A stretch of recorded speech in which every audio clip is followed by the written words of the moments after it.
But it's just something you need to be aware of, that's all. Okay, here are the two main stretches. If you can do these, you don't need me.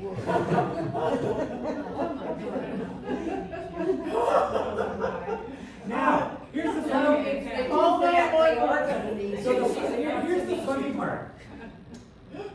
Nothing is stopping any person in this room from doing the splits. Physiologically, nothing is blocking you from doing the splits. We stopped doing it as a kid. That's why we can't do it now. Now, if I said a year from now, you're going to get $10 million to do the splits. Oh, yeah. Do you think you're going to have the incentive to show back up here a year from now to do that? I wish I could do this actually with somebody. Because it would be awesome to see somebody come back a year from now and be like, boop. Anyway, but it would just be the dogged consistency doing whatever. Okay, so that's kind of that type of thing. My And two when we were favorite young, stretches here. When we were 18, we were told to do the splits, Yeah. and you didn't even practice. No. But what changed? So this is what typically happens for women. I tend to see women on the more flexible side of the thing, and what happens about 25, 30? They start getting into a career, they start getting into family, and start putting themselves last. And when they come to me, there's been a breakdown of stability or strength, because they got all this flexibility they don't know how to control. That's what they usually come to me from. And they feel bad that they're coming to PT because they have to push everybody to the side for just a short amount of time to come see me. And I tell them, stop. Self-care is not selfish. Because, what do you do when there's depressurization in the cabin? You put yours on first before you help somebody else. If there's no bandwidth because you're just so depleted, you're so weak, you're so tired, you're so whatever, and you put yourself last, there's a certain point where you can't help because you're so depleted and you can't do the things you want to do because you've depleted yourself. And that's where it's like, I tell permission, you have permission to say no. You have permission to say, you know what, from 9, Isabel knows if she calls me at 5:30, I ain't answering on Monday, Tuesday, Wednesday, Friday's a little X factor. But she knows more than likely she has to call the front desk to get me because I'm not answering. And it's mildly inappropriate gangster app going on my phone. So it's like they know, she knows that's how you get a hold of me, because that's my time. I purposely carved out 4 hours a week, roughly. That's it. Okay, back to this, high bar hang. Let me show you what the picture's showing. Okay, I put it in the wrong order. Anyway, I'll show you. So high bar hang, you need to literally hang from a bar. Now, if you don't have a bar to hang from, the little things you put through the doorway and hook through the frame, I have a picture coming up in a little bit. Those go for about $20. They hook onto the frame. You are lowering yourself down. A guy named Dr. John Kirsch was the one that created this. And he had bad shoulder mobility. He's like, you know what, I'm just gonna start hanging from this bar. And he was just kind of hanging from it. And he started doing 10 seconds, 10 times. And he just was like, hang, and then he'd say, great, shake it out, boom. What we're finding is that 3 weeks in, his range of motion's back, and he goes, oh, my back feels better. Well, he's just getting a natural stretching of his whole sort of body. The second one here is just the full squat, because now we get back to what's the lowest thing people sit on. I don't do this very well, because my ankles are being able to get down to this low position and hanging out there. Now, in a perfect world, my heels will be on the ground. But this is not that. Thank you. But notice in other cultures in the world, that is normal. Oh, yeah. That's what they do in Japan, that's what they do in Africa, that's what, it's like these indigenous, it's like, that's how they use the restroom, that's how they birth their kids. That is perfectly normal. Now, the likelihood of this young lady right here needing a hip or knee or ankle thing anytime soon, very low. Because she's using the maximal range of motion of all 3 of those joints. So yeah, why do we lose this stuff in the Western world? We stopped doing that somewhere along the line. You ever watch a baby? They have a perfect squat form. Like, boop. And it's like, that's how they just move in the world. They just they're upright, and they're like, that's what they do. It's pretty awesome. Anyway, so whatever your high bar hang could be, if you don't have that, you could use the sink. You just stretch from there. So you're just kind of hanging out. The full squat, you're getting as low as you can. You may need to hold on to something. So if I want to go to my full depth, actually usually I have to hold on to something. If I can get here, I want to fall backwards, so I have to hold on to something. But the longer I hang out here, the better I kind of settle in. This is not I'm holding it. I'm literally using all of my joints to get to their end range. With the high bar hang, is it safe to presume your feet are still on the ground? Yes, I would say that's how you would start. Okay. So we are very, yeah, okay. Well, once again, it comes back to what do you need to hang from? Your strength. So if that's not there, yeah, you need to use your legs to support. So that is it. He was shoulder width apart, palms facing away is how he started. You know, another thing you do is in your doorway, where the framing is right there. Used to, I could. Yeah, I'm shocked I put it in the wrong order. I can't do it. Yeah, well, once again, there are places to start. And some people do have limitations, but once again, if you can do it, Well, it's because I haven't been stretching and doing it. well, there you go. I know. I'll give you $10 million and do it in a year. Yeah, there's kind of a whole thing with be able to hang from a bar, that we should be able to hang like free for 2 minutes. Oh. 1 minute, 90 seconds. I have yet to try this yet. I'm not sure I can do it. But it's kind of it's one of those, like some people are motivated by stupid stuff like that. So the farmer carrier was one of them. I was like, I want to do this. And then so like this 2 minute hang, we'll give it a go. Why not? Okay, posture specific. Anybody know what a foam roll is? Okay, so basically with this one, you'd have it perpendicular, you're kind of rolling that out. Good to kind of get things moving. The Superman, Superwoman, you're lying on your tummy. You can have your arms at your sides, and you're just trying to arch up. That's all. You're lifting your head. You're on the ground. You'd be on the floor or the bed. I would say the floor would probably be a little easier if your bed's really soft. Should I be? There you go. Oh. You're Superman. You don't have to. Now don't go super crazy with the arching of the back, but enough that you can kind of hold that position. Good. So, and then the reverse wall tees. Look at this. You're kind of pushing yourself. You're trying to stay upright and push yourself away. You can get arms in different positions, but it's basically that. So those are the three that kind of help get you a little more upright. And there's certainly a bazillion others, but I want you guys to walk away with something. Okay, here's an example workout you could do at home with basic stuff. So, body weight squats. There's your chair. Do that 20 times.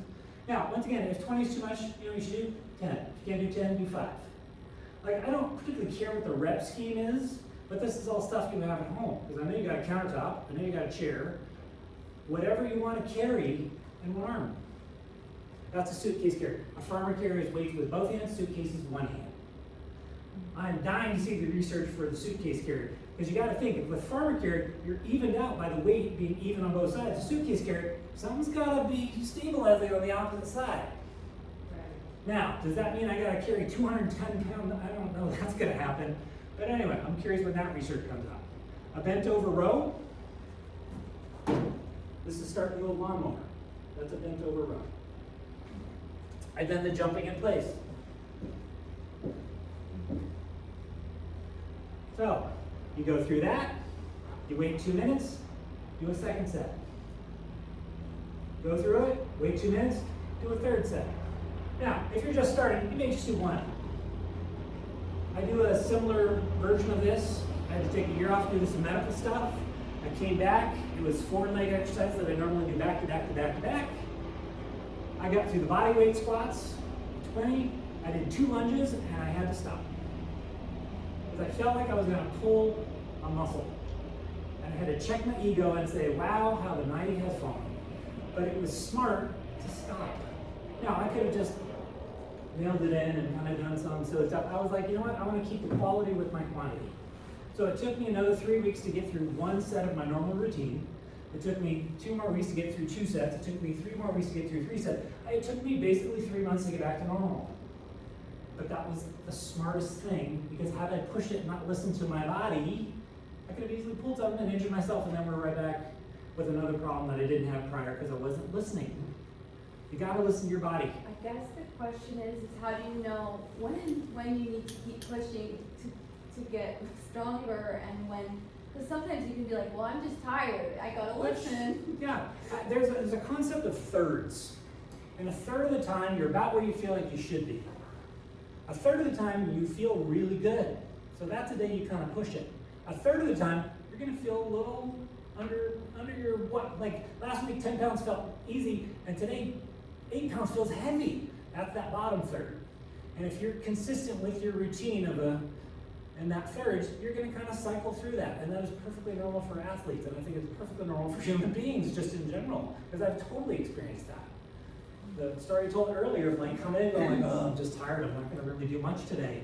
And by the end I was feeling pretty good. I mean, it was just kind of like, yeah, that was my bottom third day that just sort of turned into the upper. But anyway, it's just kind of one of those things where I think as you get into this, you have to trust your own intuition and judgment on how you feel.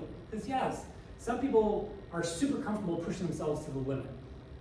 What I've gotten better at, and I'm learning about this from my friend Terry here, is what's my red line and can I stay right below it? Because if I can stay right below it, I can just kind of keep chugging along. I'm not the fastest, I'm not the strongest, I'm not anything, but pretty damn consistent. And I've gotten way better of knowing where my red line is so I can stay right below it.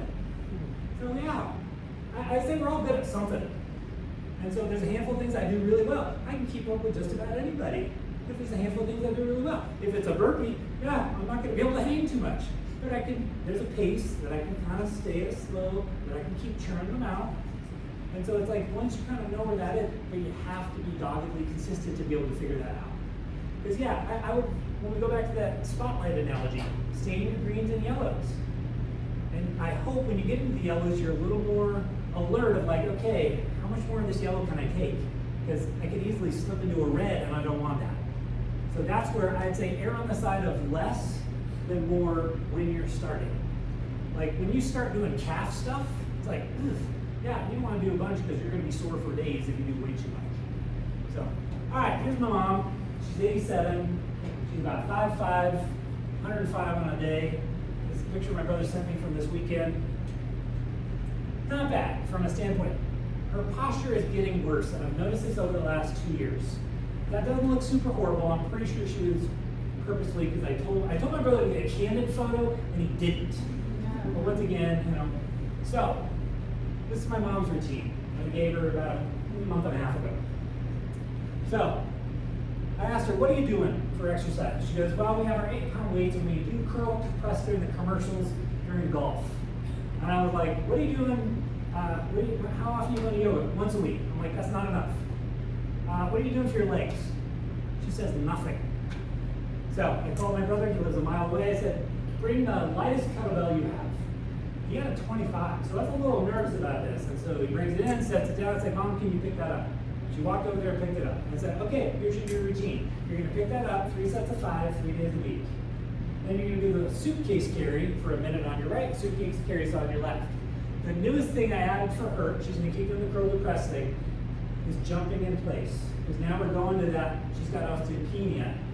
So she's gotta get that thing. Now, I talked to her on Saturday. I get a phone call on Wednesday. The kettlebell is getting really heavy. I'm on my 3rd day. I'm like, no. I said 3 days a week, not 3 days in a row. So we had to fix the confusion of how often to do it.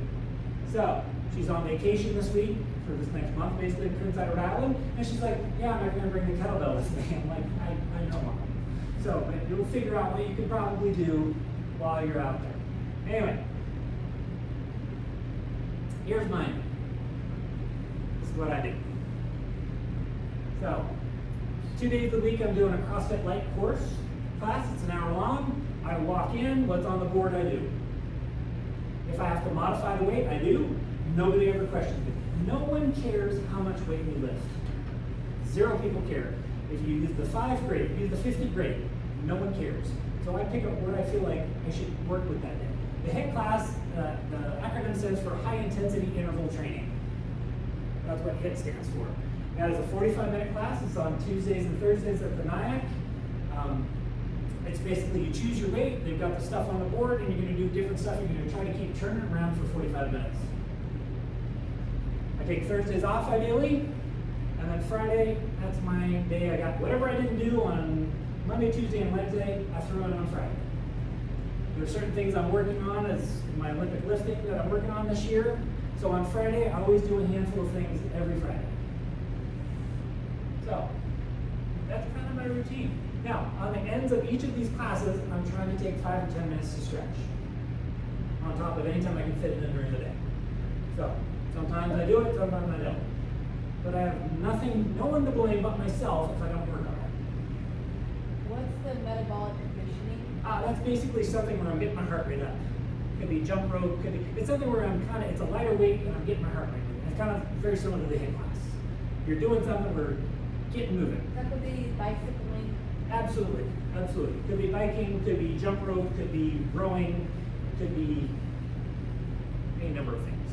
You know, if it's light and you can move it pretty fast, yeah, it'll get hard. So I think it's, yeah. And I take weekends off. So now, if you want a gym membership and you don't want one, and you want to do stuff at home, this is what I recommend. It's called Power Blocks. So basically, it has a handle in the middle. You pull the pin on the side, and if you pull the pin completely, when you lift it up, you have 5 pounds in your hand.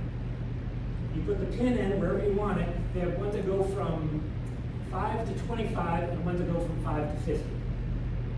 And so, if you want to save space, because yeah, if you want dumbbells or kettlebells, yeah, now we got a whole room of things, which some people have that in their home gyms, totally fine. But it takes a lot of space. Kettlebells have kind of come back in vogue, and sort of weights are roughly $1.50 a pound. So if you want a 70 pounder, you gotta bust out the wallet.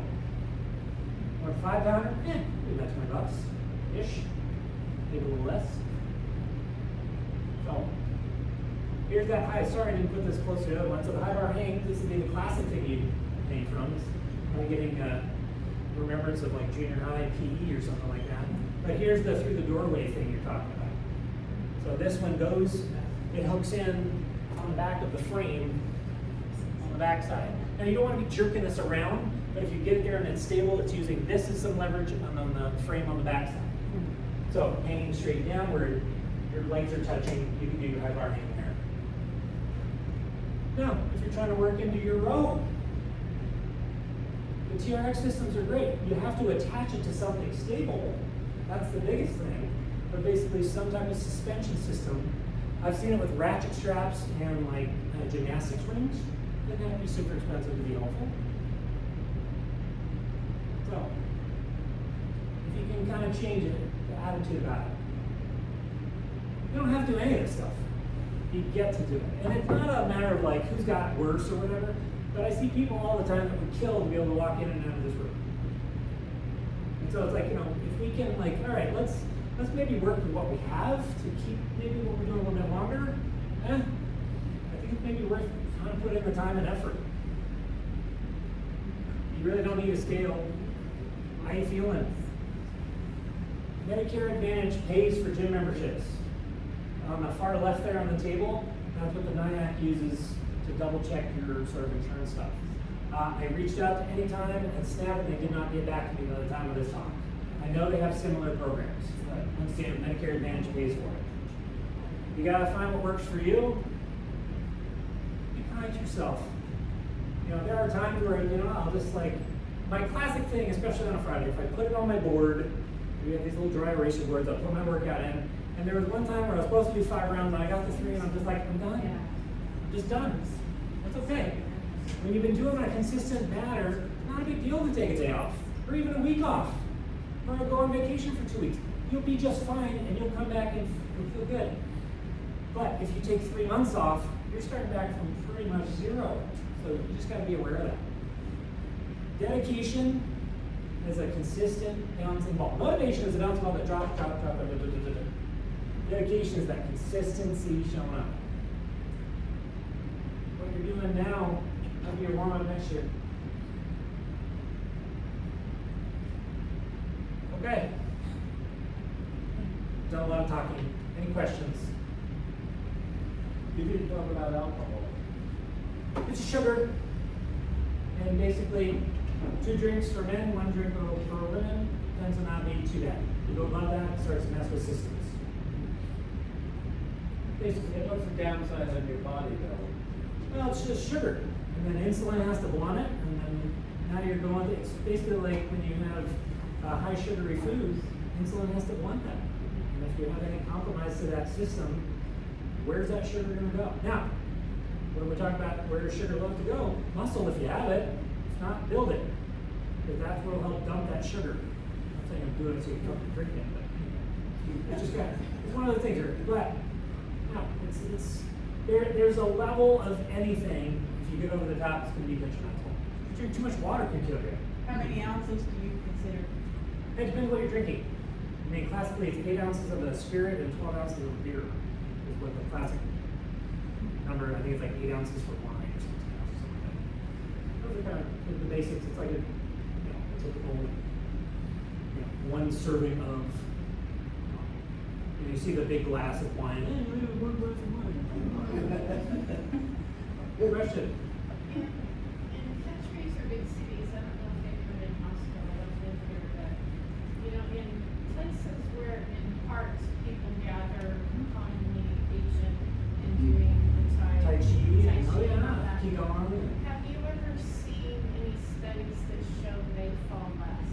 Yes, that is a huge I don't fall think that would be preventative. really good. Yeah, it completely is. Because it's full body and balance, and there's moments of single leg, and it's total. The research is all over it. So yeah, I apologize I didn't put it in there. How much weight to carry for the men, where you said 100% of the weight they carry, and I imaged Yeah, I didn't. Forrest Gump carrying the big dude out, and I wondered how much would he be able to haul something like that big cow. His adrenaline, like, I gotta do this to save his life. I mean, it is a thing. It's like when somebody lifts up a car, or it's like, well, you gotta think. We always keep about 40% of whatever's available muscle-wise in reserve. In case a tiger comes in the room, you need that extra 40% to do whatever. So when I'm testing somebody and I see weakness, they have to have at least a 60% reduction in that muscle I'm testing to see weakness in it. Because you can kind of recruit to your 100% of your 60. Does that make sense? Yeah. Because you have to tap into with adrenaline and everything to get to that last 40% that's still available just in case you need it.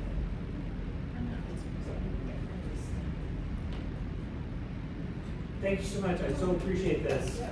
I'll be right back.